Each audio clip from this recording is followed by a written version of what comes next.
According to Mark Twain, there are two Americas, the one we live in and the one we look to. There is no reason why the Heisman Trophy has grown mythic. There's no simple reason why the winners of the Heisman Trophy have risen to a status far higher than ordinary MVPs. They are more than just athletes. They are Americans that we look to.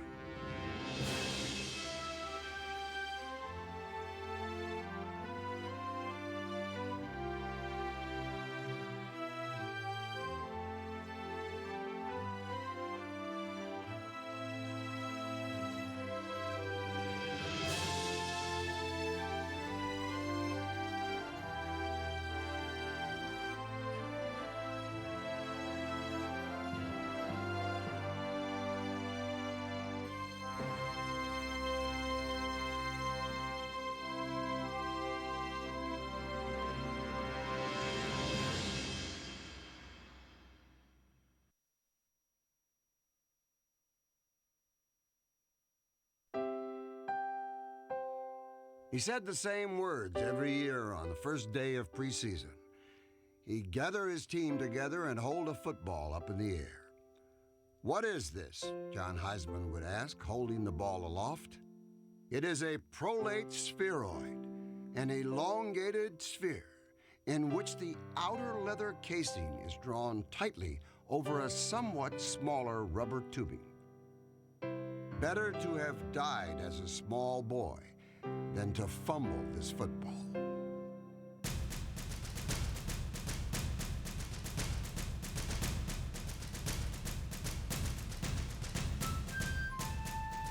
John Heisman at the turn of the century was one of the pioneer coaches. It was one of the coaches that revolutionized the game by putting the safety factors into it where it was a brute force game. And he was a successful coach, especially at Georgia Tech, where they won a couple of national championships. Amos Alonzo Stagg may have been more instrumental to the game's development, but it is appropriate that a trophy possessing such a mystic appeal bears the name of a man as complex as John Heisman. On one hand, Heisman insisted upon fair play and teamwork. He would preach to his boys, "Don't cuss, don't argue with the officials." Yet he also oversaw the most unfair game in football history, the most hellacious humiliation of them all. Cumberland College is in Nashville, and it's not any bigger than this room. I mean, it's a little small place. Well, John Heisman he was a great coach wherever he went. He just happened to pound on poor little Cumberland, which shouldn't have played that game anyway. Heisman's Georgia Tech squad ran up a score of 120-0 by halftime, and his halftime speech showed no mercy. "Men were in front," said Heisman, "but you never know what those Cumberland players have up their sleeves. So in the second half, go out and hit them clean and hit them hard. Do not let up." The final score was 222-0. I don't think that went 4 quarters either. I think their average per carry was minus 10 yards or something like that. Heisman was merciless.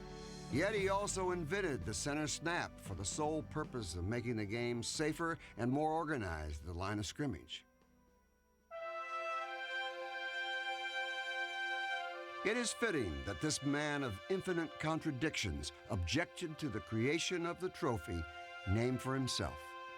John Heisman was actually against the award. Being a college coach at that time, he just felt that you couldn't signify one player as the outstanding player. But he relented, gave his blessing on the award, and the club in his memory named it the John W. Heisman Memorial Trophy Award. John Heisman's contradictions are the essence of the game of football. Play fair, but tear their heads off. The winners of the Heisman Trophy, taken individually, each of them carries with him at his core a set of contradictions similar to John Heisman's. Each of them in his own way is the prototypical football man, yet each could not be more different from the others. The workhorse, the ego, the scholar, the brothers in arms, the golden boy, the hometown hero, and the saint. These men comprise a fraternity as sacred as the game itself. They are Heisman winners.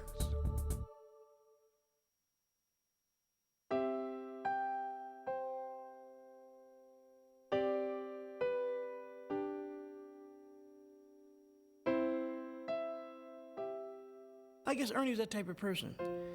Strangers would tell Ernie their problems. They would just stop him, and I would say, "What are you doing? You know that guy?" "No, I don't know that guy." "What are you doing talking to him?" "Well, he said he got a problem." "Well, what did he tell you?" "I can't tell you. He got a problem." That's the type of person he was. To me, I thought that he was a God sent for some reason. And we always had the fear that he was too good to be here. When we were young, we'd always just say that. He's just too good to be here, because he was too good to believe.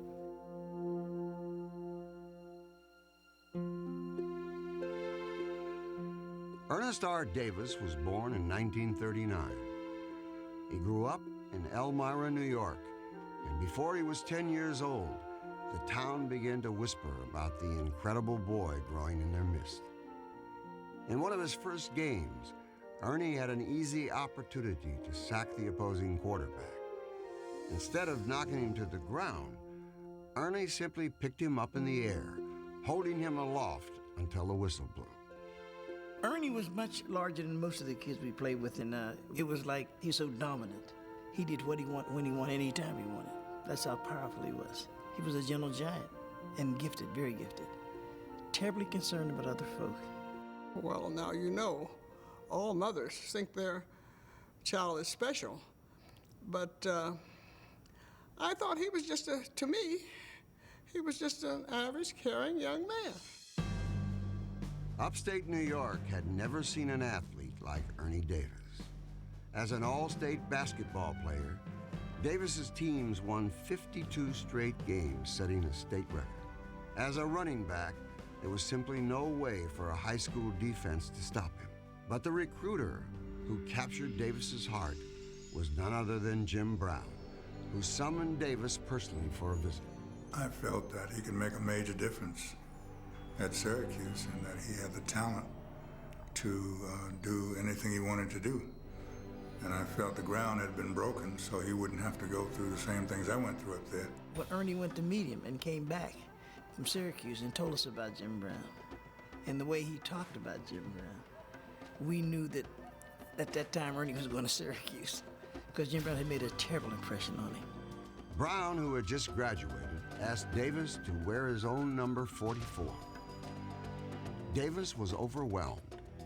He proceeded to shatter his idol's records. Ernie Davis sparked the Syracuse team with runs such as this one. That number 44 was murder to the opposition. In only his sophomore year, Davis led the Orange Band to their first and only undefeated national championship season. He averaged a stunning 7 yards per carry and iced the national title with a brilliant 85-yard touchdown against Texas in the Cotton Bowl. Davis is going to go all the way. He's the 15 to 10. Touchdown! And yet, as astonishing as Davis was on the field, it is not his athletic achievements that his peers recall first. It is Ernie Davis's character that leaps immediately to mind. My wife, I met her here at Syracuse, and she asked me if I would take her out, and I told her yes, but then I didn't really mean it. And when Ernie found out, Ernie said to me, he says, "How can you make a promise and not keep it?" I said, "I don't have any money, I don't have a car." I said, "How am I gonna take her out?" He said, "Here's $5, you can drive my car, wear my sweater." And we've been married 35 years. Ernie was special. He was a great human being, a man that transcended everything, really. A lot of people loved him. He must have been just a powerful, powerful person in the sense that he was understated, yet he was regal. There was something regal about him. Davis was incandescent. He inspired his teammates and professors. He was a diligent churchgoer. And in December 1961, Ernie Davis became the first black man ever to win the Heisman Trophy. Ernie Davis of Syracuse is voted the Heisman Trophy. as the outstanding college football player of the year. That same day, he met the President of the United States at John F. Kennedy's request. If someone could walk around with an invisible halo above their head, I bet he was Ernie Davis. And he's one of our great tragic figures. The only flaw to be seen in this magnificent young athlete was that he was made of flesh and blood. Unbeknownst to him, his blood had begun to betray him. I'd never had any indication while we were rooming together that he was sick. And based on his performance on the field, there was no way that anyone would ever believe he was sick. I didn't know he was sick. And he slept on the floor. And I said, why are you sleeping on the floor? He said, I got a terrible pain in my back. He said, but if you ever tell anyone, I'm going to deny it. I said, why can't you tell them you got a pain in your back? You're hurting.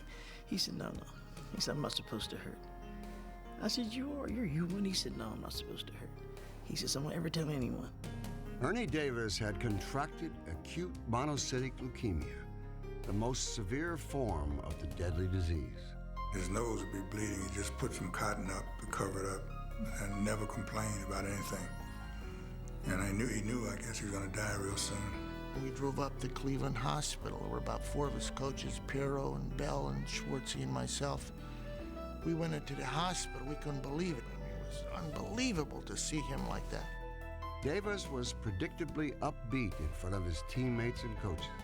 After a 3-hour visit, they turned to leave. Davis stopped them at the door. Please don't go, he said. This will be the last time I'll ever see you. I saw Ernie, I think, 2 weeks before he passed. And we were walking down the street. And a little boy came up to me and said, you're Ernie Davis, you're gonna die. And Ernie said, well, we all are gonna die sometime. But I have lived a complete life, and I have done a lot of things that people my age will never do. He said, I've helped so many folk along my way. Maybe it's time for me to go. He said, and I feel now that I can do no more. And I said, well, what did you do? He said, you won't know about it until I'm gone. Ernie Davis died on May 18th, 1963. His life on Earth lasted less than 25 years. I just realized what he was talking about. Imagine, all these years after his death, he's still doing good. People still writing stories about him. People still using him as a benchmark for character. And I don't think he could have obtained it if he lived. He couldn't have lived up to the standard. There's no way he could have lived up to his expectations. No way. And I think he knew that and understood that long before we did.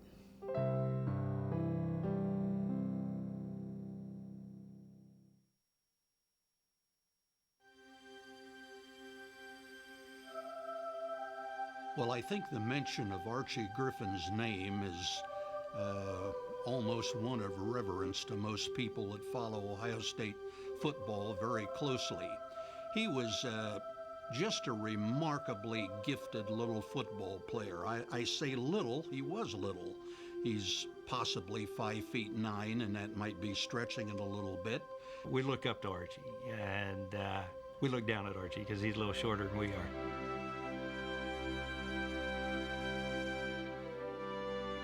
In 1972, a freshman running back named Archie Griffin walked into the Ohio State locker room, took off his shoes, and was measured at 5'7" and 3/4 inches.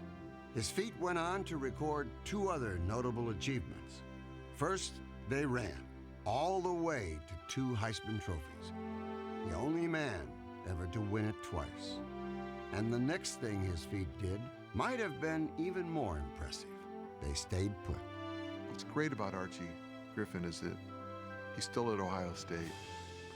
He was a man that was meant to go to a school and become a hero in that school, then a part of that school for life. There aren't many people like that.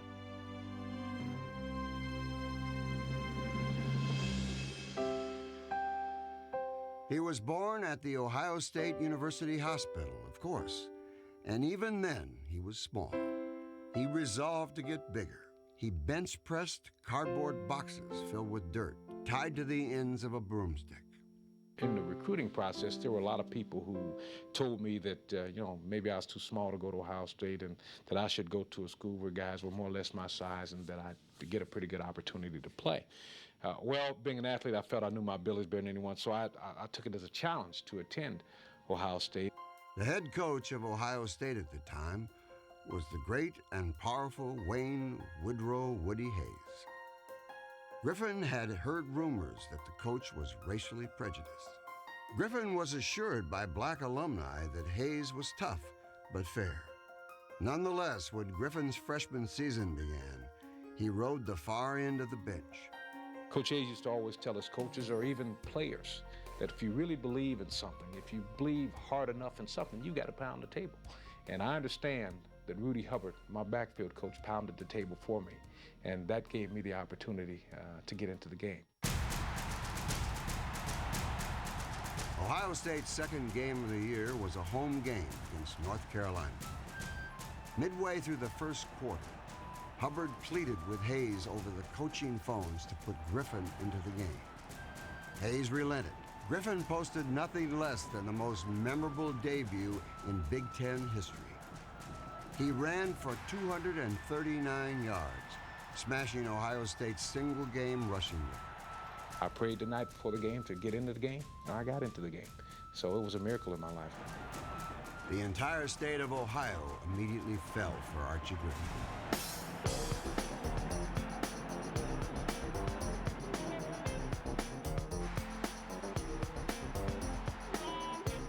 During his 4 years, the Buckeyes never lost a home game and played in the Rose Bowl each year.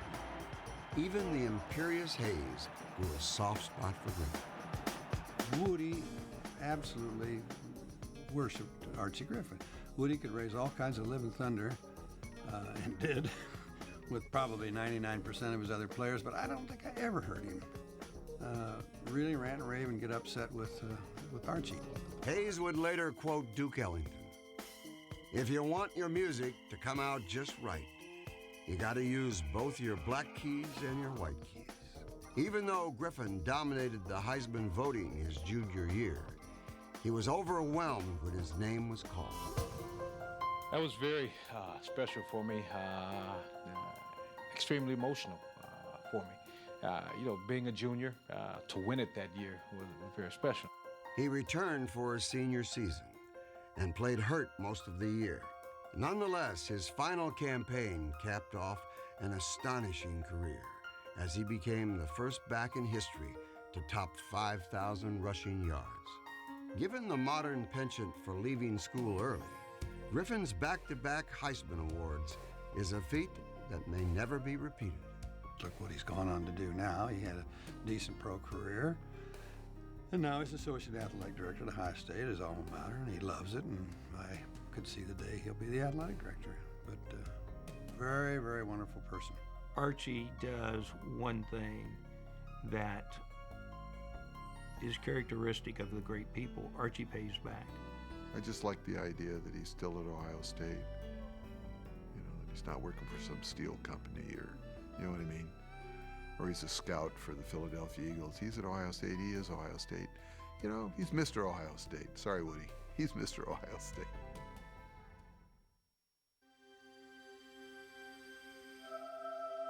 How does the Heisman Trophy affect the lives of men who've won it? Is the trophy an indicator of a great life yet to come? Or does it represent the peak of a man's life?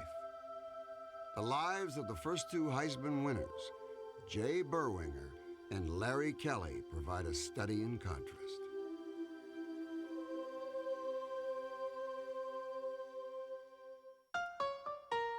Jay Berwinger grew up in working-class Dubuque, Iowa.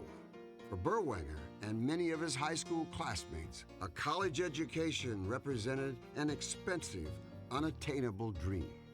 But Berwinger's athletic ability cracked open a door.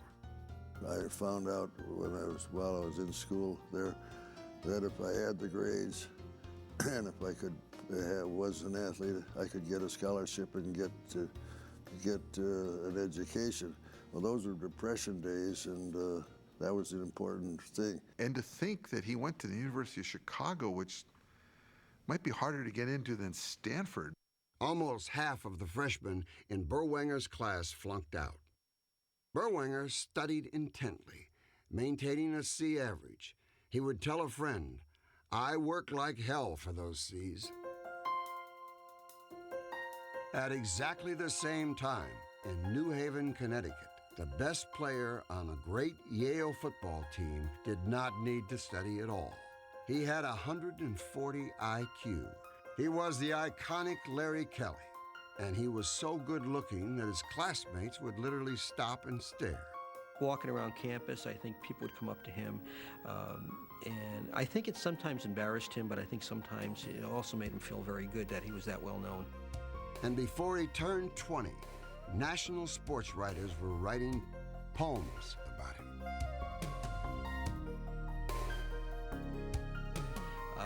Had a wit about him that was typical Yale, but probably a little bit more in a bragging style than maybe Yale would have appreciated. But he had a great wit, and it never fazed him to say anything. An official came over to get the ball from Kelly. Kelly had just finished the play, he got the ball, and he went over to get it, and he says, "What do you want me to do, sign it for you?" And the official said something. He says, "Well, I don't know." He says, "Everybody else wants me to sign stuff for him." By his senior year, even though his University of Chicago team was terrible, Jay Berwanger had evolved into an unstoppable player. They didn't have a winning record, but he was just a one-man gang. And he made some of the greatest runs that nobody ever saw because there was no television back then. What a performer. A one-man army. In his last game, he outgained Illinois' entire offense in rushing. Scored the only touchdown and kicked the PAT. And the headline on the paper was Berwanger 7, Illini 6. Berwanger went on to graduate with his class, but not before he received a nondescript telegram from New York City. I received a wire from the Downtown Athletic Club saying that I'd won the trophy, and they were sending me 2 tickets to fly to New York, one for me and one for my coach. Well, my biggest thrill at that moment was it was going to be my first airplane ride. The Heisman meant nothing to him. He used it as a doorstop. But winning the Heisman meant everything to Larry Kelly, who won it the year after Berwanger. Years later, Kelly would say, "We Heisman winners look at ourselves as immortal." Larry felt it to be very, very important to him. It signified his life. It verified everything he's done. Kelly was deluged with career opportunities. He turned down the NFL, claiming that it did not have a good reputation. He turned down baseball's St. Louis Cardinals, deriding the Gas House Gang for being hillbillies.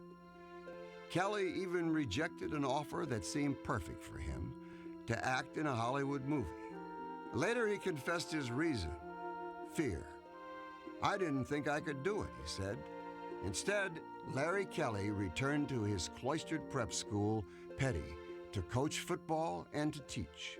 It's not that unusual for athletes to peak in college who never again accomplished anything so great as they did on the football field. In 1996, 81-year-old Larry Kelly wrote a letter to his old high school principal, promising him that he would give them his Heisman Trophy. The principal bought a glass case to prepare a small shrine. But Kelly never sent the trophy. Soon after, Kelly sold it at auction to a sports bar in suburban New York. Kelly claimed that he wanted to give the money to his grandnieces and grandnephews. Jay Berwanger was the very first player taken in the very first National Football League draft by the Bears, the monsters of the Midway. Berwanger turned it down and became a millionaire businessman. Sticking to the same work ethic that brought him such success as a football player, Jay Berwanger made millions in the rubber and plastic business.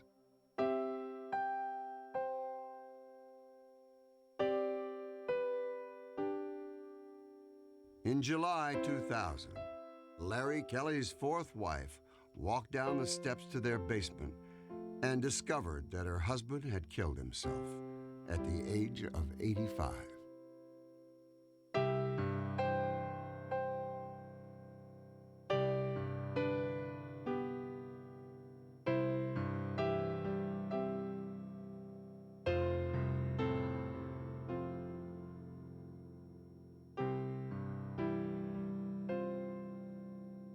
Some years ago, at a friend's insistence, Berwanger picked up his old doorstop and donated it to the University of Chicago. It remains there still.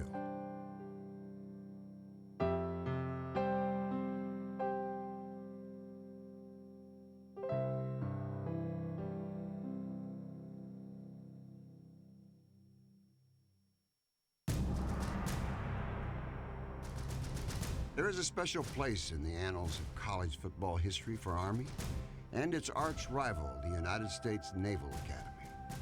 Over the years, the two service academies have produced great teams, great players, and Heisman winners like 1958 winner Pete Dawkins, Joe Bellino, who won in 1960, and Navy hero Roger Staubach in 1963. But this is a story about the Academy's two most famous players, Doc Blanchard and Glenn Davis. You know, whenever there's a war, which fortunately isn't too often, they get the best football players at Army and Navy. They can go out and recruit them, they can promise them a commission, they can promise them they get to finish college before they have to go to war. In the fall of 1944, the world was at war, with the Allies and the Axis powers engaged in some of the fiercest, bloodiest battles in history. And in Southern California, a high school running back named Glenn Davis was dazzling scouts like no player before him. Recruiters fell over each other to sign Davis, but West Point offered him something no other school could: a guarantee that the only battle he would see for the next 4 years would be on the athletic field. Army landed the greatest all-round athlete in Academy history. Davis, the speed boy, gives the fans a thrill as he displays his open field running ability. He was just a natural. Nobody could catch him. If he got out in the open, he was flat out gone. This was a guy who would go over and run 9.7 in the 100-yard dash, win the event, then go over and play for the Army, or maybe even pitch for the Army baseball team. Glenn Davis was not the only superstar that Army landed that fall. A massive running back named Blanchard transferred in after a brilliant freshman year at the University of North Carolina. Blanchard hadn't wanted to transfer, mind you. He was drafted by the United States Army. Curiously, his first military assignment wasn't in the Pacific Theater or Europe, but rather on the gridiron next to Davis. The Army would load up with all these college football players, you know, because they were now, quote, in the military. They could play for West Point. On the field, Blanchard was a man of iron. He punished those who stood in his path. His shattering power provided the perfect complement to Davis's speed. And Mr. Inside and Mr. Outside were christened. It's Davis getting the ball. Watch the field running of Mr. Outside. With an unstoppable backfield, Army pulverized its opponents. During the 1944 season, they outscored their opposition by an average score of 56-4, and the Cadets were back-to-back undefeated national champions. In 1945, Blanchard won the Heisman Trophy. All the other schools around the country were affected by the war. They were depleted of talent because most college football players were often, you know, fighting Japan or fighting the Fuhrer. In 1946, their senior year, a new challenge emerged. The war was over, and the Army's opposition had returned to full strength. Army coach Red Blake, wearing his good luck red tie for the first time this season, admits it's going to be a tough one. Yet Blanchard and Davis maintained their dominance, and Army went unbeaten for a third consecutive season. Davis, in particular, was brilliant in 1946. It would be his turn to win the Heisman. We salute Heisman Trophy winner Glenn Davis, college football's Player of the Year. Blanchard and Davis graduated in 1946. Football history closes as Doc Blanchard receives his diploma from General Taylor, superintendent of the academy. The other football immortal, Glenn Davis, becomes Lieutenant Davis, and again the cheers ring in his ear. Davis and Blanchard playing for Army, you couldn't beat it. It didn't make any difference whether you went to one of the academies or not. It was the game you had to watch. Today, it is much more the game of the people who've been in the Army or the Navy. But, you know, if we were to slip into another war, they'd be the powers again.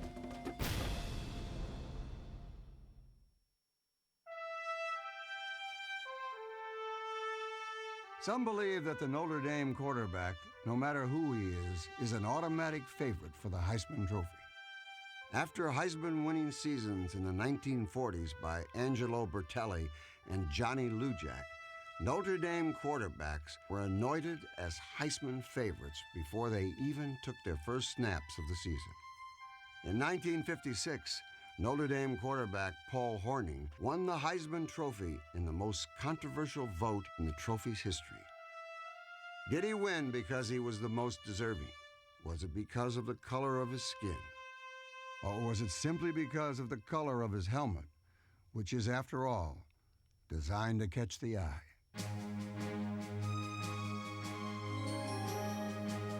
Paul was the golden boy. I mean, he lived the part, he loved the part. It was a perfect marriage, him and Notre Dame. I was kind of honest. I told everybody how much I enjoyed it.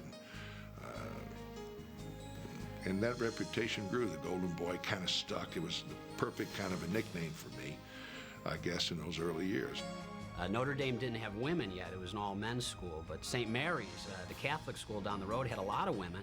And a lot of them knew who Hornung was. You know, he was absolutely a ladies' man. One guy told me it was like mice on cheese.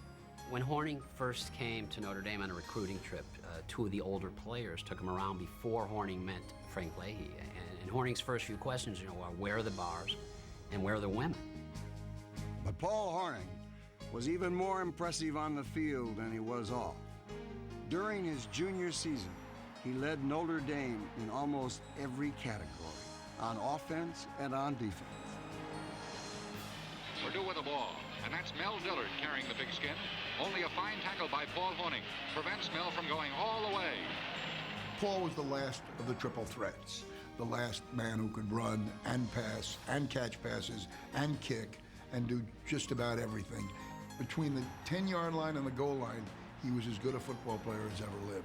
Nothing is going to slow down the Irish today, and Hornung barrels for the score. Paul, to me, is the greatest football player ever to play at Notre Dame. I mean, he played defense, he played quarterback, he played fullback, he kicked off, he kicked field goals, he punted. But while Hornung was among the greatest ever to play at Notre Dame, his team during his senior season was one of the worst. Gary Myers can't hold the ball, and it lands in the eager hands of Mel Dillard. For the first time in over 2 decades, the Irish lost their season opener. SMU upsets the Fighting Irish 19-13. After winning the following week, they then suffered through an unthinkable 5-game losing streak. And the once mighty Irish were 1-6. Oklahoma hands Notre Dame its first shutout in 50 games by a 40-0 score. And even though we were losing, well, he was a terror down on that field. You couldn't stop Paul Hornung. Just a great all-around football player. Too bad he wasn't on a better team. Hornung, the Louisville, Kentucky thoroughbred, puts it 55 yards for a spectacular touchdown. There was one rule. When you get the ball inside the 10, give it to your best ball carrier, yourself. By the season's final week, the Heisman race had tightened. Tailback Johnny Majors had led Tennessee to an undefeated season. Oklahoma halfback Tommy McDonald had never lost a single college game. And at Syracuse, running back Jim Brown had put together one of the finest seasons any running back had ever posted. No black player had ever won the Heisman. Neither had a player on a losing team. Paul Hornung's team was 2-7. Notre Dame had only 1 game left, USC. Notre Dame has a lot of rivalries, but USC is at the top of the list, there's no question. Probably at Southern Cal. I think he did everything that humanly possible on a football field. Notre Dame closed out its season at the Giant Coliseum in Los Angeles against the Trojans of Southern California. In agony from a dislocated thumb suffered 3 weeks earlier, Horning switched to halfback. Performing at halfback, Paul Horning lends a hand at hurling the hoghide. He hoists a beauty to Dick Royer. And Royer... In the first half, the unimaginable happened. Horning dislocated his other thumb. He left the game in massive pain. But with Notre Dame trailing 21-13, Horning returned to the game to receive a crucial kickoff. He caught the ball between his aching thumbs. Horning hauls in Johnston's boot on the 5 and scats through the Trojans like a cat let loose at a dog show. He breaks into the open at midfield and pulls away from the pack for a 95-yard touchdown that puts the Irish right back up there at 21-20. But it simply wouldn't have been fitting for Notre Dame to have won the game. USC scored once more to clinch the win, finishing off Notre Dame's season of infamy at 2-8. The Heisman ballots were cast. I was in class. I can remember it very vividly. I was in class and I was called out of class. I didn't know why. And I was, usually when you're called out of class, you start thinking, well, what happened to my mom? Is something wrong back home or something like that? So, I said, is everything okay? He said, well, everything's fine. He said, there's a telephone right there. And pick it up, and your mom's on the other line, and tell her you won the Heisman Trophy. The Heisman Trophy voters looked beneath the mountain of defeats and found a gem, the golden boy, Paul Horning. The voting was the closest in history. McDonald, in fact, received more first-place votes than Horning. And in one of the greatest controversies in sports history, Jim Brown finished 5th. It was such a gross miscarriage of justice. I love Paul, but he wasn't the football player that Jim Brown was. And Paul should certainly not, when he was playing for a 2-8 Notre Dame team, he did not deserve to get the Heisman Trophy. I would never have won the Heisman Trophy on the year that I had I not been a Notre Dame quarterback. It was a cinch. The irony of Paul Horning's Heisman Trophy endures. He did not coast to the trophy, riding the back of Notre Dame's legacy. He did the opposite. During Notre Dame's darkest hour, he carried their faltering legacy on his own back.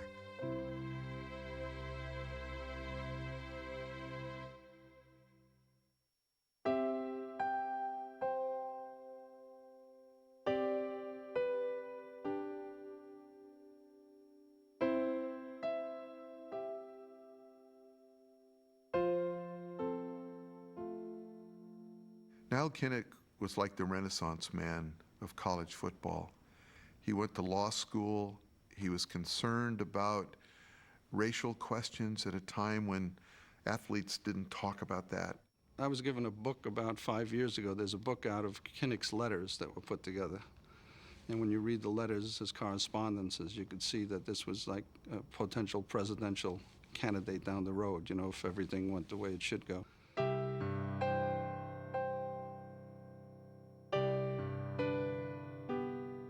January 1939. This letter was written by Kinnick during his junior year at Iowa. Dear family, you are the recipient of correspondence from a lad whose mind is very much in flux. Constantly I am inquiring, wondering, speculating, and philosophizing about what my future education, if any, should be. Out of such musing and meditation, I have reached the following conclusion. Man should be motivated in finding his place in society by the desire to benefit his fellow man. This idea of working just to make money is all wrong. It seems to me absolutely necessary, and in reality a joy, that a young man starting out in the world should be imbued with the desire to benefit mankind. The world is alive, alert, and dynamic. So must we be. In his senior season, Kinnick took over as Iowa's starting quarterback. He played every single down, on offense and on defense, 407 straight minutes without leaving the field. Kinnick was responsible for a staggering 82% of Iowa's points and won the 1939 Heisman Trophy. The United States had yet to enter World War II, And in his acceptance speech, Kennick expressed gratitude that he was warring on the gridirons of the Midwest rather than the battlefields of Europe. He again spoke of the war and the role America should play when he delivered his commencement supper address to his graduating classmates on May 29, 1940. And what now? Where do we go from here? What part are we to play in this dynamic, ever-changing world? Whether we realize it or not, we have lived a rather sheltered life here at the university. Here, our ideals are lauded, appreciated, and protected. But you know and I know that this period of easy idealism is at an end. So let us confidently take courage in what we deem to be right. Injustice, oppression, and war will ultimately bring on their own destruction. Now is the time for these problems to be solved by enlightened thought and understanding. After graduating, Kennick turned down lucrative offers to play pro football and entered Iowa Law School. As the war escalated in Europe, he found himself reassessing his views on the war. April 25th, 1941. Dear family, we either must jump in this mess strongly, regardless of the risk, or refuse to take our rightful place in the world. Western civilization and Christianity are at stake. That puts it strongly, but is no exaggeration, just the same. Lincoln was a pacifist at heart, but when there was no other alternative, he grabbed the bull by the horns. He threw down the gauntlet and eradicated the evil. We are faced with the same thing, and the longer we wait, the worse it becomes. Those are my sentiments, and they are right.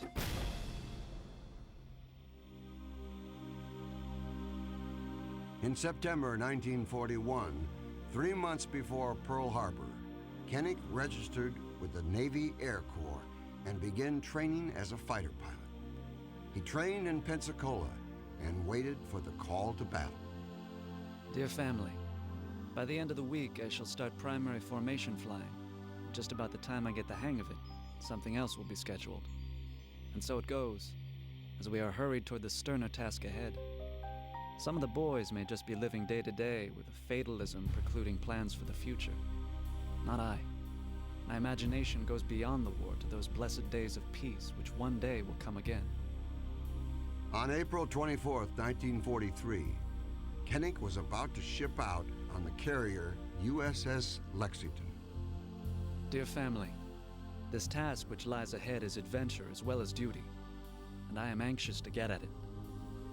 Our home and family life has been grand and fruitful, and it will be even better after this war is over. Truly, we have shared to the full love, life, and laughter.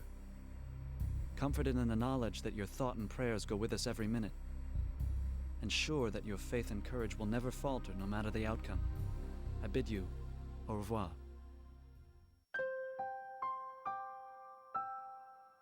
The following telegram was written by Lieutenant Commander Paul Buey, June 6, 1943.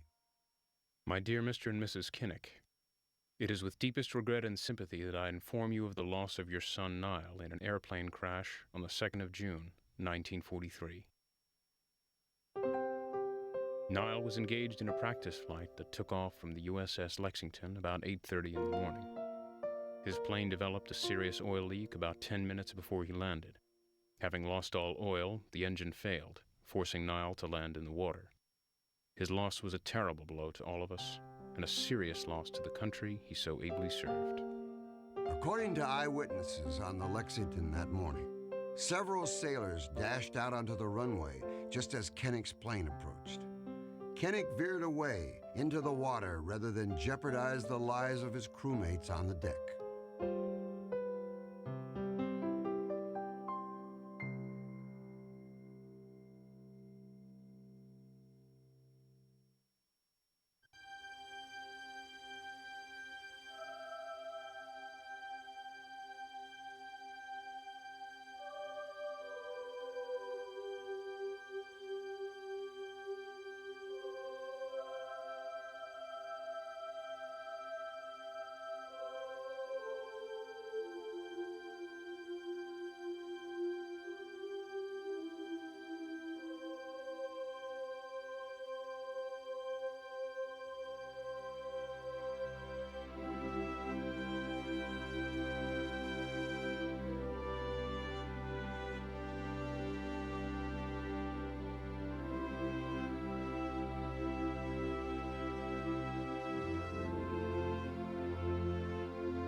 They consist of legendary coaches and legendary players whose feats on the gridiron have left an indelible mark on how the game was meant to be played.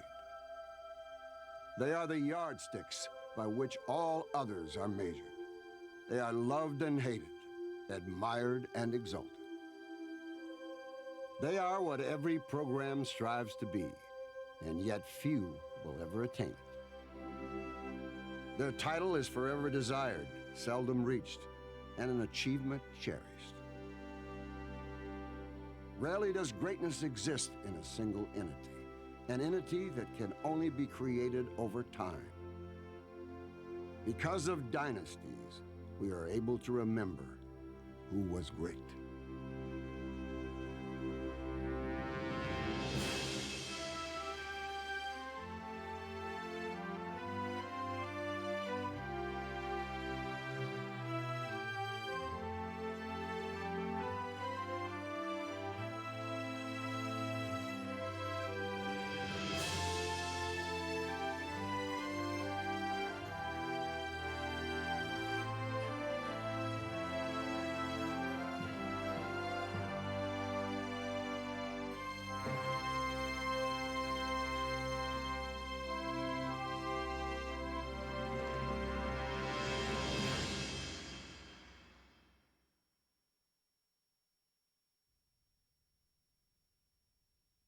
Alabama has been looked down upon by so many people, uneducated, redneck, racist, all the words that you can think of.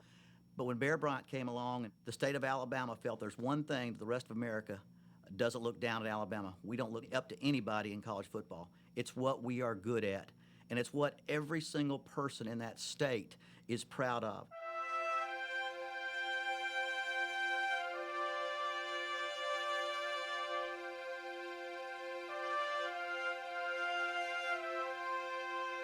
When you mention the most beloved Southerners, it's Robert E. Lee and Bear Bryant.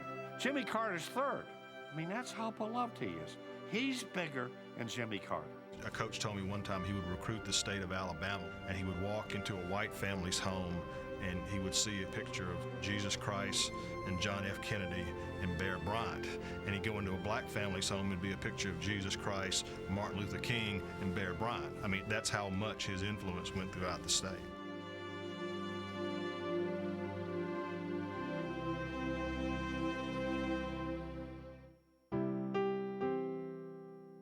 The Alabama dynasty is synonymous with Paul the Bear Bryant. But Bryant wasn't the first Bear to roam the Alabama sidelines.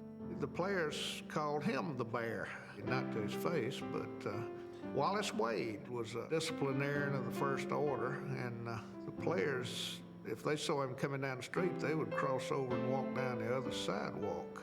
And you didn't dare let him see you with a girl. He didn't believe that the players ought to be dating during the football season. Wallace Wade established Alabama football. In 1925, his team went undefeated and became the first Southern team to be invited to the Rose Bowl. Nobody gave the Crimson Tide much of a chance to win. At the time, Southern football was often overlooked. The South was pretty much isolated back in those days before interstates and even highways and cars and media, and people just really didn't think much of Southern football. Alabama was hardly the first choice to go to the Rose Bowl that year. In fact, 3 teams were invited before them. I don't think anybody in the country thought Alabama stood a chance against Washington. Alabama went on to defeat the heavily favored Huskies 20-19. They stunned the college football world, and they gave football fans south of the Mason-Dixon something to cheer about. Well, for a long, long time, people's self-esteem in the South, they need to have something to hang their hat to. Football as a sport was something that we could go beat our chest very proudly and say, we're at the top of this, we've arrived, we're a part of what y'all are. In 1934, Alabama won its 3rd Rose Bowl in less than a decade. And wearing crimson red that year was a young end, Paul Bryant. Bryant became one of the game's top coaches as he turned around programs at Maryland, Kentucky, and Texas A&M. But by the 1950s, Bryant's beloved alma mater fell on tough times. 4 wins in 3 seasons prompted the school to look for a new head coach. Mama called. That's why Bear Bryant came to Alabama. His heart was always with the Crimson Tide, and he knew if he ever had the chance to come back, he'd do it in a heartbeat. Bryant came to Alabama in 1958, and right away, he brought change to the program. When he looked at a young man in 3 or 4 minutes, he'd either know that he wanted him or he knew that he didn't. He says he never got the most out of the great players, but give him an average player or a little below average player and he could get them to think they were great players. Bryant molded players into his own likeness. He once said, "You never know how a horse will pull until you hook him to a heavy load." The practices were so tough and so grueling and so mental that you actually look forward to the games on Saturday. Rich Swingo was playing hurt, and Coach Bryant didn't know Rich was hurt. And Rich had a broken bone in his ankle and one in his elbow, but he wasn't stopping.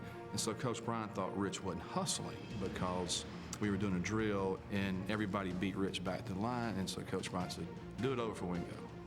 So they line up and they do it again. And Rich gets the ball and he's the last one to the line. Before he crosses the line, Coach Bryant is on him, grabs him by the face mask and by the back of the jersey and said, "Get your off my football field, you're off my team." Bryant's brutal tactics resurrected the Alabama program. During the 1960s, his Crimson Tide teams claimed 3 national championships. According to this beautiful plaque I'm holding here, the Alabama football team was national champion in 1961. With my limited vocabulary, there's no way that I can adequately say how very proud that I am of the football team. Bryant won with all-white teams as he worked within Alabama's segregated society. But as the 1960s progressed, integrated schools created an uneven playing field, and Bryant's Crimson Tide teams were starting to slide. In 1970, a 42-21 loss to USC would prove to be one of the most important games in Alabama history. When Bear Bryant got his brains beat in by Southern California in Birmingham and Sam Bam Cunningham, Bear Bryant that night told his coaches that we're going to start recruiting black players. It wasn't a matter of conscience, it was a matter of winning. And his fans and Southerners understood that. And once Bryant did it, then everybody else in the South knew it was okay. But they were waiting on Bryant to lead the way. That's what an impact he was. And integration never would have happened when it did in Southern football if not for Bear Bryant. Paul Bryant was very much aware socially of what was going on. And he was also very much aware, and he was selfish to this point. He knew if he could keep the black athletes at home in Alabama, he could beat anybody. He sold it, and Sam Cunningham helped him. In 1971, Alabama's football team would finally integrate. Pitches to Patrick. Patrick breaks the tackle at the 45. Still on his feet. And a new era of the Alabama dynasty was born. Everything could be hanging on 4th and goal with a half a yard. Goodman. He didn't make it. It is over. Alabama has defeated Penn State, and the Bear goes for a ride. Bryant proved that he could adapt to the times as his integrated Crimson Tide teams captured 3 national championships in just 7 years.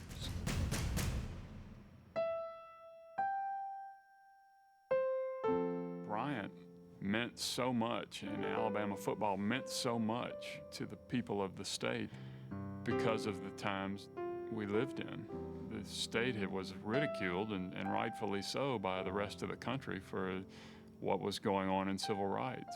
But here was Alabama, and here was something we did well. And, you know, we're screwing this up, we're screwing that up, but we can line up and beat your ass on Saturday. You know, that meant something.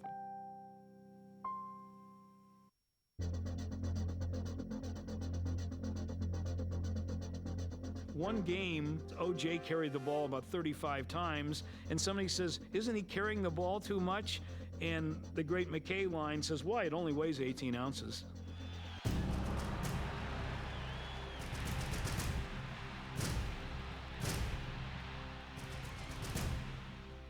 From Mike Garrett to O.J. Simpson, from Anthony Davis to Charles White and Marcus Allen, it is the legacy of Tailback U.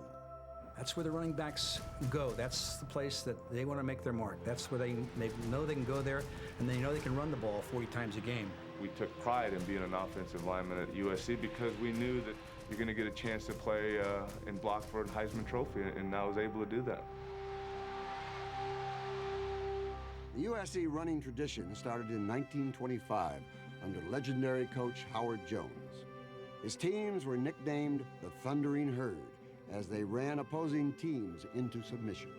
There wasn't a better man for figuring out defenses. They like to talk about 3 yards in a cloud of dust. Well, with Howard Jones, it was 3 yards and working for a first down. Howard Jones's pounding, methodical running game led the Trojans to 3 national championships during his tenure. But in the 1960s, John McKay brought glamour to the USC running game. His system was known as student body left and student body right. We were not the first people to ever use the I formation. We were the first people to put a tailback back there about 7.5 yards. I loved it because as a tailback, I could see the entire field from one end to the other. You have big horses in front of you, and you get the ball deep in the backfield. I mean, you can almost do anything. In 1965, Mike Garrett led the nation in running and became USC's first Heisman Trophy winner. He was also the first graduate of Tailback U. O.J. Simpson said he almost went to Cal in the last minute. He remembered seeing that horse going around the field every time USC would score a touchdown. And that's where he wanted to go because that was the way to go to the Rose Bowl. That was the way to make an All-American. That was the way to win a national championship. And then when he got there, the lid just blew off. O.J. Simpson led the country in rushing for 2 straight seasons and handed McKay his first national championship. O.J. Simpson is the greatest runner in the history of college football. Won the Heisman Trophy in '68, played on a team that won the national title in '67, and made that unbelievable 64-yard run to beat UCLA 21-20, which was the springboard to win the national title. McKay's Trojans won 2 more national championships with Anthony Davis in the backfield. Even when McKay left to coach in the NFL, head coach John Robinson continued the running tradition that his predecessors started.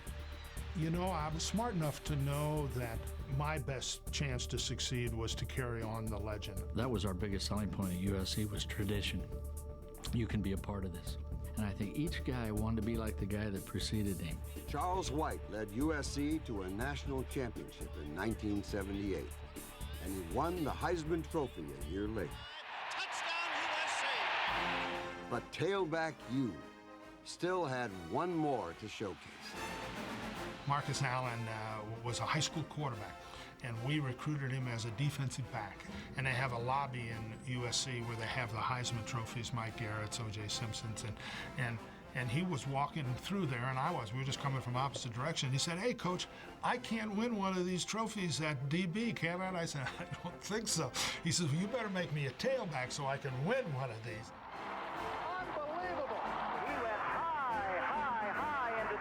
So I moved him the next day to tailback, and he's got one sitting in there now.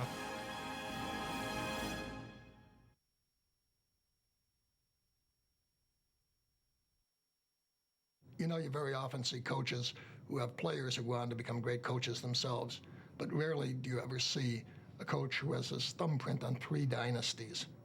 Bernie Bierman did that. In the 1930s, Bernie Bierman's Minnesota Golden Gophers dominated, winning 5 national championships in just 8 seasons. His nickname was the Silver Fox. He was a cunning tactician on the field, but elusive off of it. He was a little dull. He was quite straight.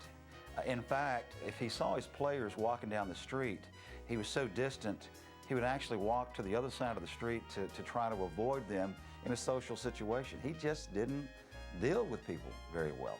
Bierman's offense was run by an All-American quarterback, Charles Bud Wilkinson. After leaving his mentor's tutelage, Wilkinson would carry Bierman's legacy to Oklahoma, where he took the Sooners' head coaching job in 1947. Bernie Bierman on the sideline, coat and tie, press shirt, fedora, looked like $1 million, when in that era, most coaches had chili stains on their shirt. Bud Wilkinson, 10 years later, appears on the scene. What is he wearing? Flannel suit, red tie, fedora, looks just like Bernie Bierman. There is no question that Bernie Bierman had a fabulous impact on Bud Wilkinson, from the way he coached, the way he looked, to the way he walked the sideline. In his first 4 seasons, Wilkinson's teams lost just 4 games, winning their first national championship in 1950. But in 1953, the Sooners would embark on an unparalleled streak, 47 consecutive wins, the longest in college football history. One of the most difficult things of the streak was actually getting it started.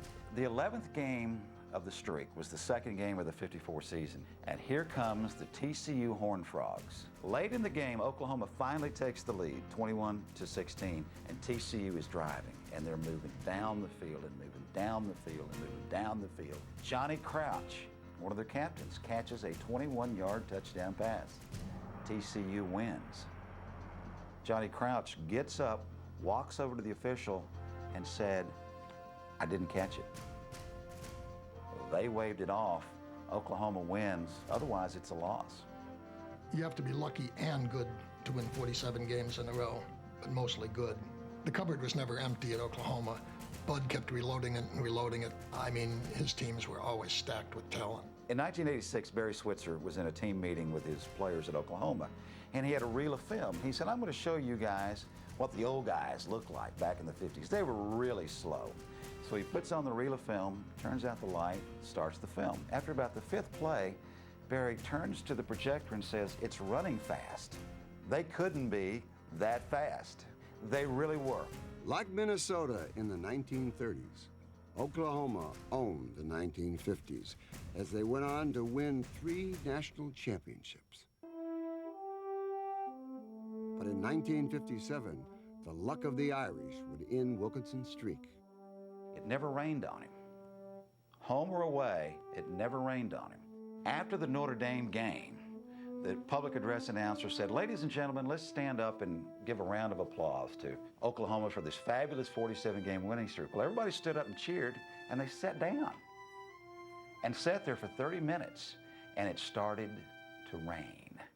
And there's this great scene of Bud Wilkinson walking past one of the fraternity houses, and they're clapping and they're cheering for him.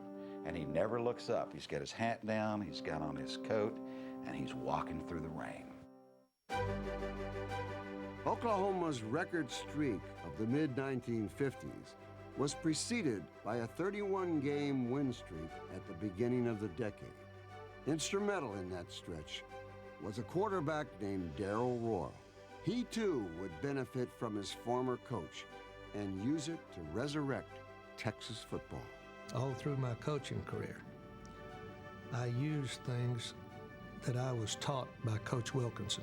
I copied his coaching techniques. I copied the way he instructed his quarterbacks and the way he taught his quarterbacks. I ran some of the same plays to the last day I coached. Royal succeeded as he unveiled an innovative offense that would forever change college football. Darrell had a problem in 1968 when he had 2 terrific halfbacks and a fullback. The problem was, how do you get all 3 of those guys on the field at one time? So he turned the problem over to an assistant named Emory Ballard. In the summer, Emory got his son and some other coaches' sons out in the yard and experimented with changing the alignment of the T formation. And some coaches would have said, "No, that's goofy, we're not doing that." But Darrell, I think, saw the benefits of it. The new offense left many people wondering what they were watching. When told in a post-game interview that it looked like a pulley bone, Royal said simply, "Call it the wishbone." We thought it wouldn't work. I mean, we didn't think we had enough time to read the tackle and try to pitch off the end. We get into the second ball game of the year against Texas Tech. We get behind 21-0. Coach Royal, he called me over and he says, "Hell, you can't do any worse." And he just shoved me on out there to go in. We didn't make a first down the first time out, or my first time out, came back in, and from then on we drove every time, scored a touchdown. With their vaunted wishbone attack, Royals Longhorns captured 3 national championships. Like Wilkinson before him, Royal would lead Texas on a memorable winning streak, 30 games in a row. Darrell Royal said one of the most interesting things I've ever heard, and that was at Bud's funeral. And he was sort of addressing Bud during the eulogy, and he said, Bud, he said, a lot of my players went on to coach, and they think that they took my ideas on into coaching. I want to thank you for those ideas which have been passed along from Bierman. That tells you the story. This is what you worked for all this time. We got 75,000, there's one in every seat, and they came here to see Hurricane football. Offense, defense, the kicking game. Let's go like a bunch of crazy men and play some games. Oh, yeah! Hard out.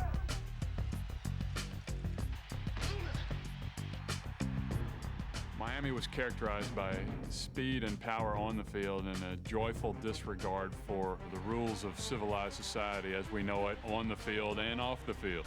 You know, to them, you didn't respect your opponent. You beat the hell out of them, and then you crowed about it.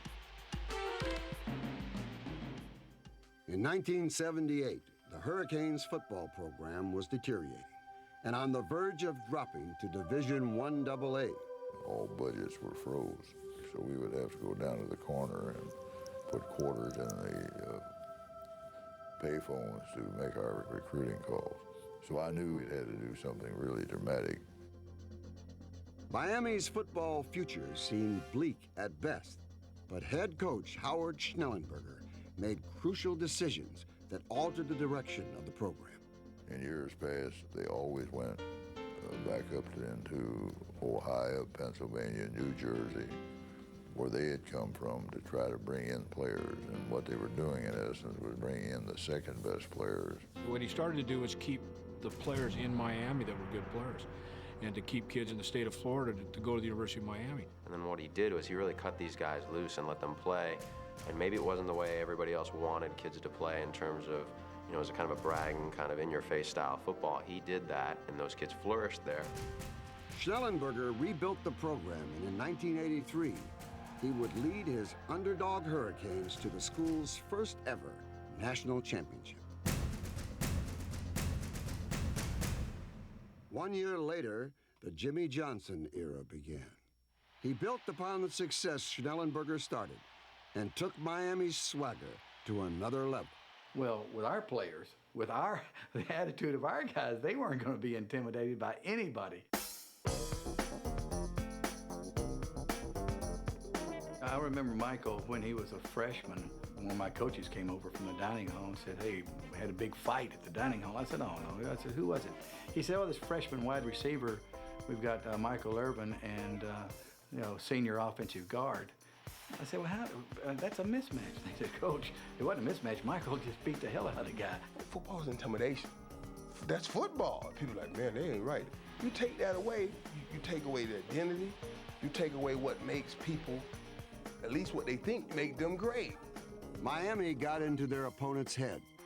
The Hurricanes' swagger gave them an edge, and their NFL caliber talent pushed them over the top.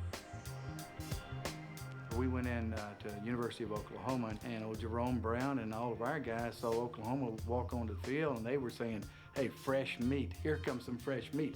I'm scared to death. I'm wanting to tell Jerome, hey, quiet, hold it down. Don't make these guys mad, because they're really good. And I remember Melvin Bratton, one play in the game, he hits Brian Bosworth and knocks him flat to the ground and stood over the top of him, just saying, hey, guys, y'all are in for an ass whipping today. If you're gonna talk, you better walk the walk. I mean, so we were kind of like that. You'd be warming up as we run on the field, because we'll run right through your warm-ups. Walk right, you got your organizer, we run right through it. And like, what are you gonna do about it? You know what I'm saying? It's almost like, what are you gonna do about it? We were a pretty crazy group, man. We had fun though. It worked.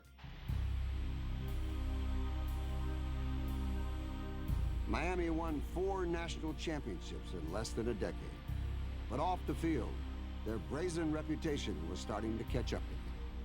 You had a lot of off-field behavior that started You know, you could go back to the fatigues, which they did during the Fiesta Bowl, with getting off like they're going to war, and they would go so far. I remember one of the receivers, Brett Perriman, told me a story of Tad Foote, the president of the school, once got on the plane, and the whole team is kind of chanting, Tad Foote, kiss our ass. And usually kids don't do that to the school president. Any little thing that got out of hand at Miami was so distorted, and I think there was a lot of people in college football, they were wanting to knock Miami down. They were tired of Miami winning, man. We've been winning games, and you know, so they're just tired of us winning.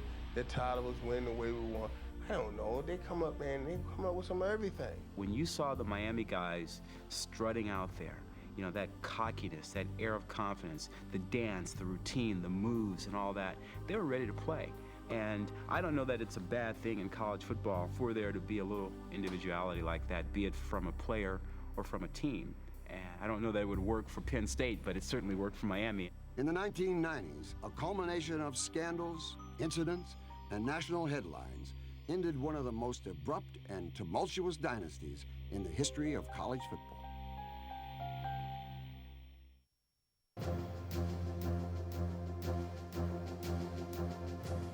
Former Nebraska head coach Bill Jennings once said, "We can't feed the ego of the state of Nebraska with the football team." Perhaps that explains why his coaching career with the Cornhuskers was so short. In Nebraska, football is king, and every Saturday, Nebraskans put aside everything to rally behind their beloved Cornhuskers. They make a difference. They are the difference. You know, we're one of the smallest states in the union, but we have a positive attitude about our football. We must have winning football, and we have to win. Legendary coach Bob Devaney created the trademark Sea of Red, and ever since his arrival in 1962, Nebraska has enjoyed home sellouts at Memorial Stadium. The whole state believed in Bob Devaney, and he kind of single-handedly really turned the Big Red around, and he was out there constantly selling the program across the entire state of Nebraska, and people loved him and they identified with him, and he identified with the people. Devaney was a devout believer in running the football. He believed the outcome of the game should be placed in the collective hands of the offensive linemen, not in the hands of a single quarterback. The coach's game plan would deliver the Cornhuskers back-to-back national championships in 1970 and 71. The 1971 Nebraska Cornhuskers were certainly one of the greatest college football teams of all time. In many ways, they brought a recognition to the state of Nebraska that they'd never had before. The brains behind Devaney's potent offense in the early 70s was a quiet, unassuming offensive coordinator from Hastings, Nebraska. His name was Tom Osborne, and in 1972, Devaney handpicked him to be his successor. I realized early on that I couldn't be Bob Devaney because there was only one Bob Devaney. So essentially, I tried to incorporate my own value system into how I coached. Bob brought a tradition to Tom where we believed that winning wasn't everything, but we did rate it right up there with oxygen. Expectations were high when Osborne took over. Though his Cornhusker teams plowed through season after season during the 1970s and 80s, Osborne could not win the big game. You know, there were years where he could not beat Oklahoma. He never quite figured out how to better Switzer. And the Oklahoma Sooners have now beaten the Nebraska Cornhuskers 5 consecutive times. He was second-guessed for many years. I mean, the fans were critical. It seemed like there for a number of years that no matter what happened, you were going to go to the Orange Bowl and see Nebraska get pounded by whoever it was on the other side of the field. At the 1984 Orange Bowl, Osborne was poised to win his first national championship after Nebraska scored a touchdown late in the game. Touchdown, Nebraska! The score was 31-30, and the question was whether we kicked the point and tie. I have not seen the kicker come on the field, and I don't think he's coming on the field. Then we start lining up for 2 point, and the Orange Bowl guys are hollering, "Don't let him go for 2, make him kick the point. If he ties, he'll win the national title. If he doesn't make it, he won't." This is for the national championship for Nebraska.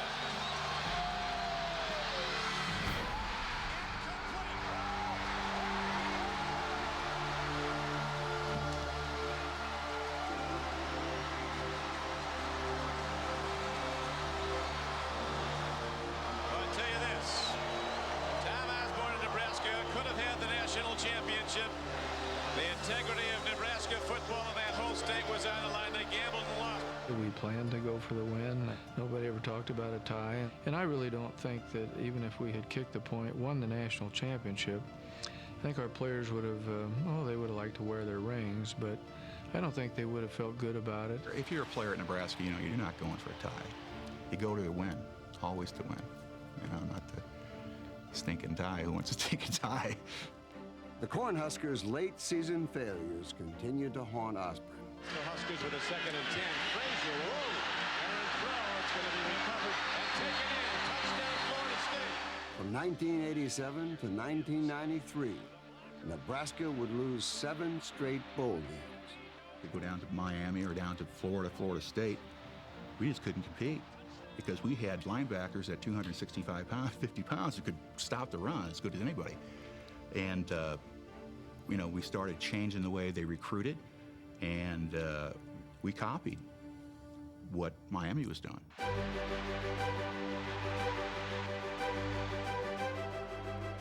The new-look Cornhuskers were a blend of size and speed.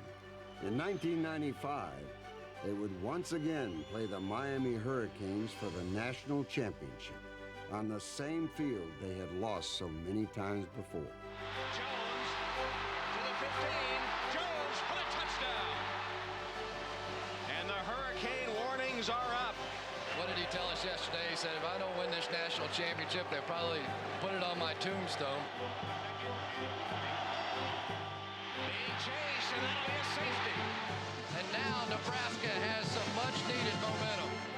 Schlesinger broke free and took it in for the score.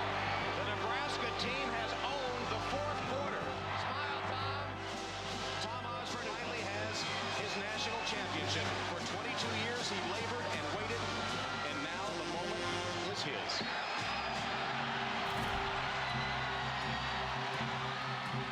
Fans in Nebraska made a 180-degree turn. All of a sudden, this man that they'd criticized before was now a football genius. Osborne would deliver 3 national championships in just 4 years. He rebuilt the dynasty that was Nebraska football.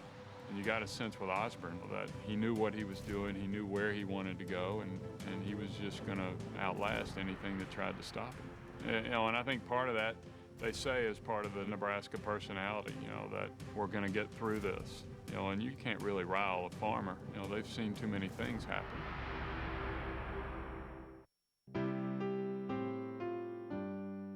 There's a stretch of about 10 years where Yale plays, I think it's 112 games, shuts out the other side 100 times. So in that stretch, if you went to see every Yale home game, you might have to be at Yale for 2 years before you'd see the opposition score. From 1876 to 1909, Yale would lose only 14 times. Throughout that 33-year period, there was one constant presence: Walter Camp.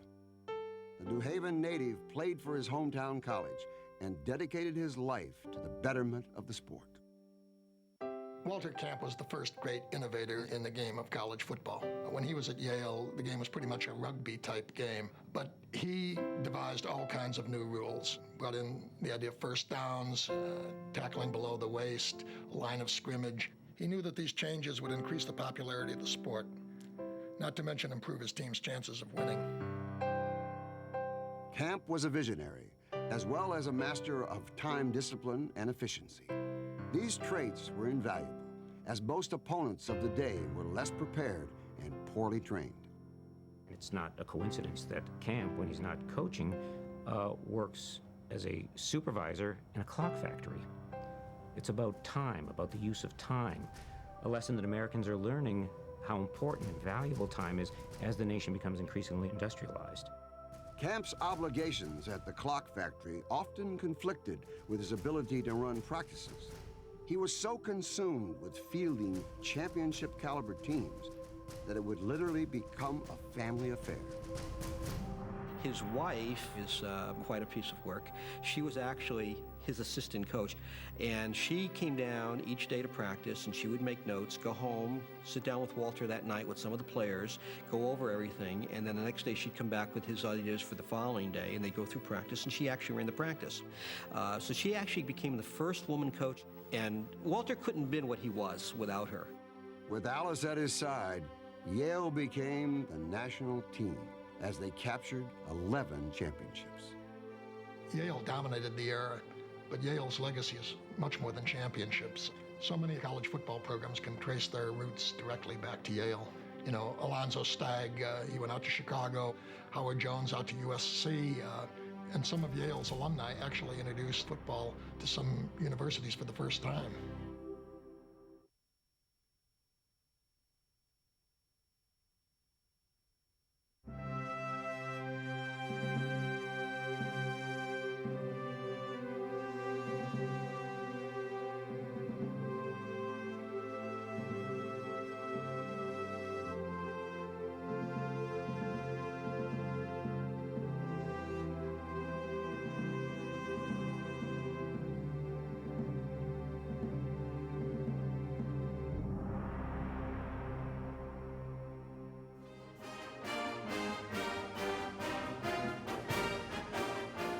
When you're a college football player, you know one day it's going to end. And one day you'd like to sit down with your buddy over a beer and say, hey, you know what? We beat Notre Dame.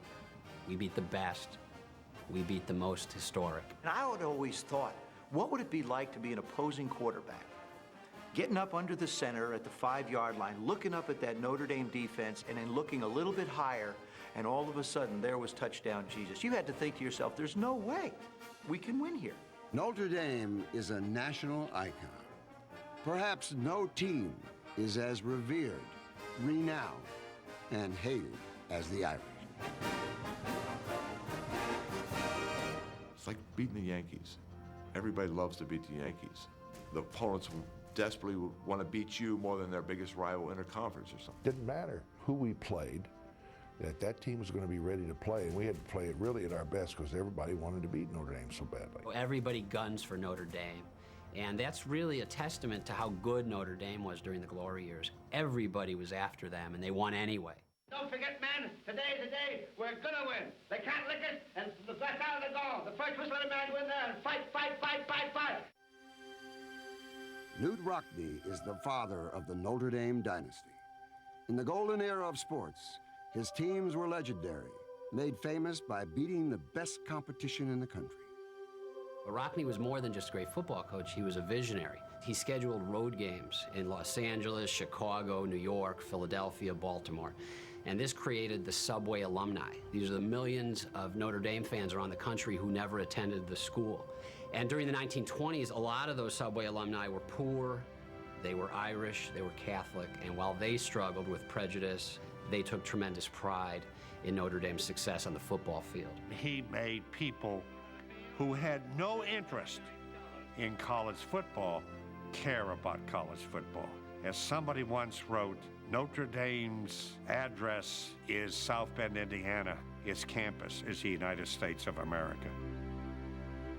During the 1920s, Notre Dame would win in dramatic fashion as the Irish captured 3 national championships. But Rockne's life would be tragically cut short.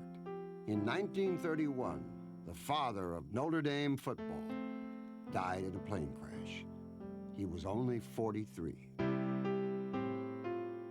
Notre Dame felt his loss, and for the next 10 years, the Irish struggled to maintain the tradition that Rockne created.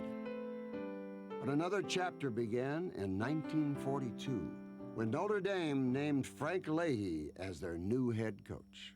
Notre Dame students welcome new football coach Frank Leahy.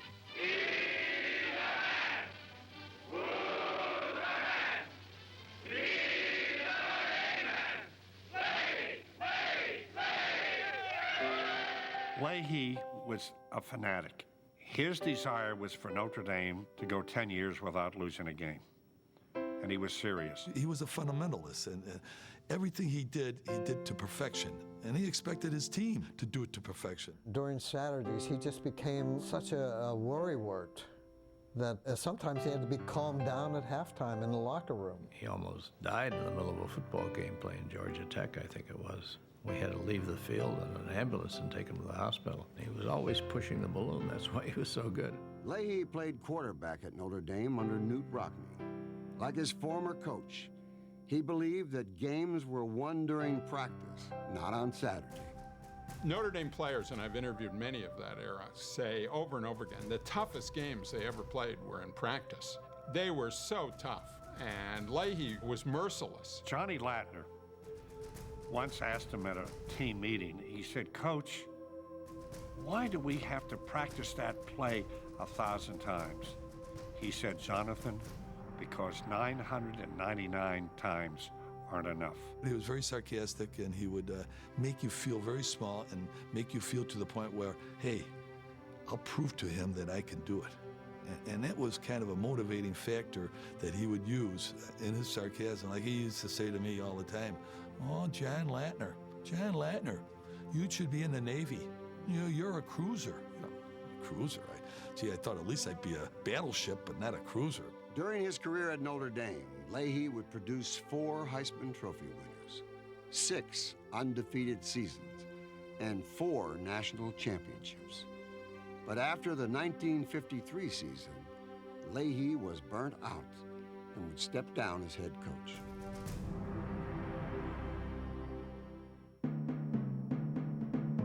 Over the next decade, the Irish amassed only 4 winning seasons. But Notre Dame would enter another golden era in 1964, when they turned to an outsider for the first time in half a century. Ara Parsegian was coaching at Northwestern, and they played Notre Dame, and they beat Notre Dame 4 times in a row, as a matter of fact. So the priests, you know, down there were seeing this, and they were thinking, hell with tradition, let's get this guy. He's a hell of a coach. Though Ara was an outsider coming in, his success on the field endeared him to fans and players alike. When I listened to Coach talk, I believed what he was saying. If we lost for a specific reason, I believed it. If we were going to beat somebody, he told me why we were going to do it, as long as I listened to what he said. What I preached was, there's no circumstance that we can't overcome. No situation. Teams have breaking points. We don't have a breaking point. They have a breaking point, we don't. Ara captured 2 national championships during his tenure with the Irish. He added his own chapter to one of the most recognizable dynasties in sports, as he brought back the mystical flavor that was Notre Dame football. I would only say one thing to you.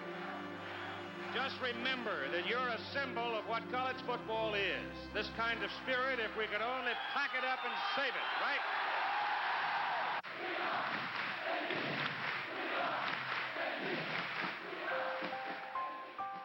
If you've been part of the Notre Dame family, you don't have to describe it. If you've never been part of the Notre Dame family, you can never really truly understand it.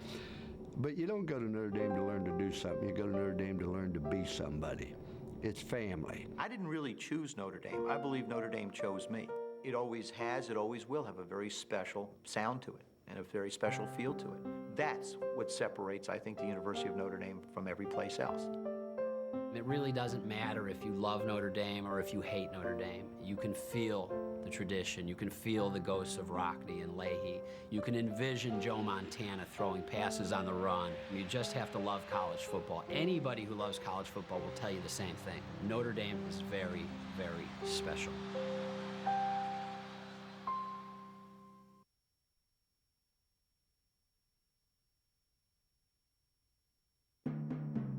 From 1901 to 1905, head coach Fielding Yost led the University of Michigan to 56 straight games without a loss.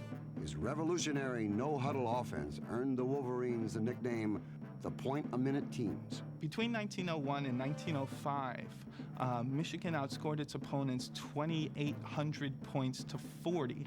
In the first year, 1901, when Yost showed up, only Northwestern got as far as the 35-yard line. So when Yost came in, he kicked some people in the fanny. Michigan quickly earned national recognition, not only from the lopsided scores, but also from their coach's claim that his team could not be beat. Yost rhymes with boast, and that's what he liked to do. When he won, he wasn't a quiet man. He didn't go shake hands and go to the office and plan for the next game. He loved the press. They could always get a great soundbite out of him, and he loved the attention. He would revel in the attention. But when you were the coach of a team that just got beaten 128-0, I believe it would have been difficult to stomach. Alonzo Stagg and Fielding Yost never got along. They were always feuding. And Fielding Yost was hired at Michigan with the express purpose of defeating Chicago. So Yost always had a great incentive to beat Stagg. He would always be coming on with words like, we'll give you plenty next year, or we're going to whip you know what. In 1902, Stanford and Michigan agreed to meet in an unusual intersectional matchup. The game would represent the inaugural Rose Bowl. It was set up in response to yet another of Yost's challenges that Michigan could beat all the teams on the West Coast.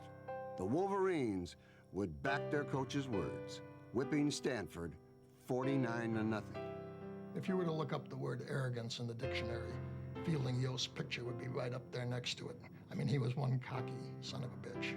But he was also one hell of a coach. His teams made people realize that football wasn't just an Ivy League sport. He made it into a national phenomenon, into the pastime that it is today.